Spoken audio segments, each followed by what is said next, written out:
This is a beautiful handicap sink, and I'm going to teach you all the steps that I need to take in order for it to work properly. This one also is really modern, and it has some features that sometimes you don't take advantage of as a builder. I want to show you some of the features. First of all, this bathroom has some issues with the piping, and the piping was exposed from the wall, and they have to build a weird knee wall, sacrificing a lot of space inside the bathroom. And I went ahead and fixed the problem. The problem is that they were bringing the pipe all the way from the floor with a 45, and it was just exposed. So it was really hard to keep it nice and straight and concealed. But I went ahead and moved it, put two 45s, and put it right flush with the wall. That way I can save like 12 inches of space. Now, the sink that you see here, I'm going to leave you in the description how to get it.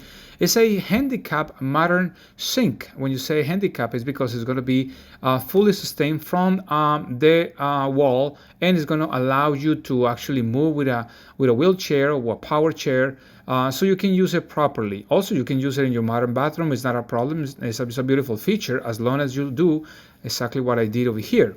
Now, this one also, I mean, you can order. It will come from Amazon. But it has some cool features. The first thing is that you see on the right side that beautiful shelf that is going to allow you to put all your toiletries, and it has two holes in the back. Those are the ones that are going to hold your sink. And you have this on the hardware bag, on the red bag. You have all the pieces that you need, the bolts that you're going to need, also some root plugs, so plastic bushings that you're going to put on the wall. But it's really practical, and the important thing is that you have good support in the back. The important key feature of this sink is that you are going to need a good amount of reinforcement in the back, so you don't have an issue with and pretty much with any type of freestanding or wall standing or wall mounted piece.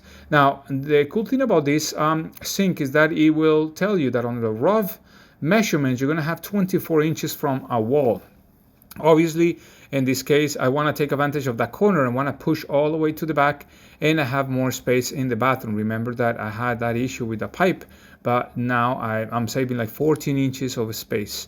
Important, as you see here, that you put some reinforcement. So the blocking that I have over there intentionally is right at 35 in the middle. And this is because handicap bathrooms will require a total height, a maximum height of 36 inches. The lowest will be 34 inches on the surface. So it's important for you to remember that part.